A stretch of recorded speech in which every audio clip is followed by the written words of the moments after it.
Leo hapa equipment ililetwa jana, inaitwa CT scan ya shilingi milioni 130 ndio imewekwa hapa.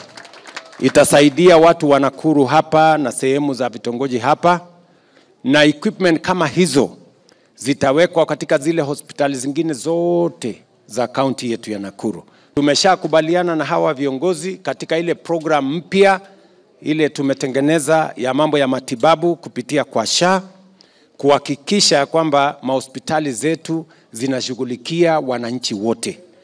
Pale nyuma wananchi wengine walikuwa hawawezi kufikia kutibiwa kwa sababu ya mambo ya gharama.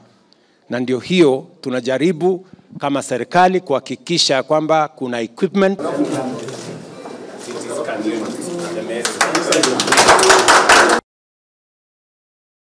Audio Jungle.